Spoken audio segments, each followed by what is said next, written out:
The Ukrainian people, I don't believe, can be defeated by the forces that Russia's put to date. Will the Ukrainian military be defeated? Potentially. Will they be able to take over certain cities?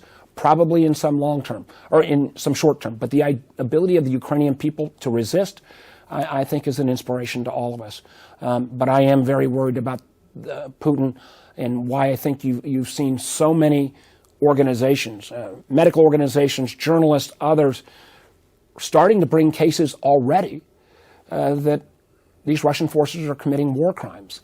And I hope and pray that some of these Russian commanders on the ground, recognizing there could be long-term consequences beyond what happens in the immediate battlefield, could pay a price. I think you're already starting to see, saw one of the governors in Siberia being attacked at a public hearing by Russian citizens, saying why were they sending their young men as what they called cannon fodder to be, killed by the Ukrainians as they, simply follow Vladimir Putin's orders here. So I think there's many more chapters to be written on this story. All of us, including the president, frankly, need to do a better job of explaining why what's happening in Ukraine is so much bigger than just Ukraine.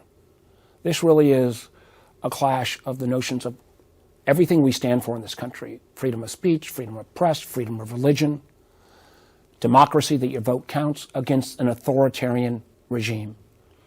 May not be communist anymore, but it's every bit as brutal. Thousands of people already in Russia arrested for being willing to speak out, shutting down of religious freedoms, shutting down of personal freedoms, a top-down system that is inherently corrupt with oligarchs. Jim, I'm old enough, and I think you are maybe as well, that I grew up during the Cold War. And literally for decades, Americans bore the burden of increased military spending, of being willing to stand up against the threat that communism and the Soviet Union placed. That was a 30-year endeavor. Now, I don't believe this is going to be a 30-year endeavor, but the idea that we're not going to be at least as stalwart as folks even in my generation were around the Cold War, or the analogies back to Winston Churchill rallying the British people against Hitler, or the Americans helping Europe, helping Britain survive during World War II. Americans were willing to sacrifice, and at least everything I've seen at this point, we have lived in a world for the last 30 years after the fall of communism where we didn't face that existential threat. I'm not saying that Russia, clearly how Russia with inept that's been on its immediate military, but Russia has, in just terms of total number, the most number of nuclear weapons in the world. So the idea that Americans aren't going to stand strong with fellow democracies, I think we will rise to the occasion.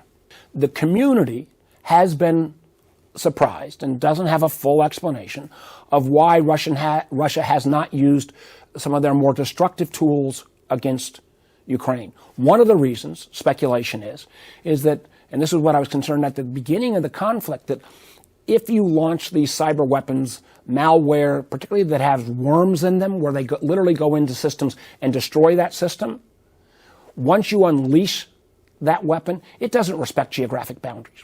So far, mostly what Russia has launched against Ukraine has been called wiperware, where it tries to wipe out systems, but it doesn't really fully destroy the system. And it's been mostly caught within Ukrainian networks. And my speculation is they didn't do that because, as we saw with the NotPetya attack a number of years back, they launched that against Ukraine back in 2016, 2017, I believe. And, it cost billions of dollars in the West. It actually cost billions of dollars in Russia because that malware went beyond geographic borders. But I don't have any immediate intelligence that we are on the verge of Russian cyber attack, but clearly CISA, the cybersecurity agency, has urged all our private sector to have what's called shields up. And the truth is, a good cyber offense, and Russia will have a good cyber offense, they probably could break into our systems. Why we have to then have a quick reporting and the ability to stay resilient. And I think we have to be honest enough to expect, as these economic sanctions tighten down and down, and you've got Putin, an autocrat that's got very few inputs coming in, and he is increasingly isolated. I think he will use his tools.